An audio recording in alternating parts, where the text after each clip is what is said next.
যুক্তরাষ্ট্রের রাজনৈতিক অঙ্গনে আবারও উত্তেজনা। এইবার কেন্দ্রবিন্দুতে ডোনাল্ড ট্রাম্প এবং শ্রম পরিসংখ্যান ব্যুরো বা বিএলএস।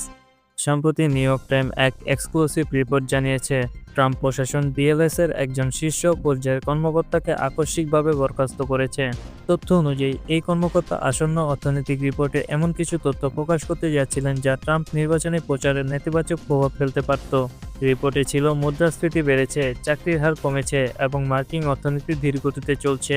কিন্তু ট্রাম্প প্রশাসনের উদ্দেশ্য ছিল এই রিপোর্ট প্রকাশে বিলম্বিত করা অথবা তথ্য সংশোধন করে উপস্থাপন করা। এই প্রস্তাবে রাজি না হওয়ায় সেই কর্মকর্তাকে অপসারণ করা হয়, আর প্রশাসনের পক্ষ থেকে বলা হয় এটি শুধুই অভ্যন্তরীণ বিষয়।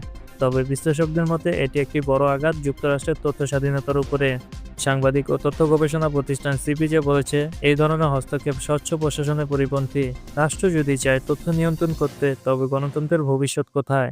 বিশেষ করে যখন নির্বাচন সামনে, তথ্য নিয়ন্ত্রণ হয়ে উঠেছে সবচেয়ে বড় রাজনৈতিক অস্ত্র। এই ঘটনা ভবিষ্যতে আরও বড় প্রশ্নের জন্ম দিতে পারে। সরকারি প্রতিষ্ঠানে কাজ করা সৎ কর্মকর্তারা যদি রাজনৈতিক চাপের শিকার হন, তাহলে কার উপর আমরা বিশ্বাস করব?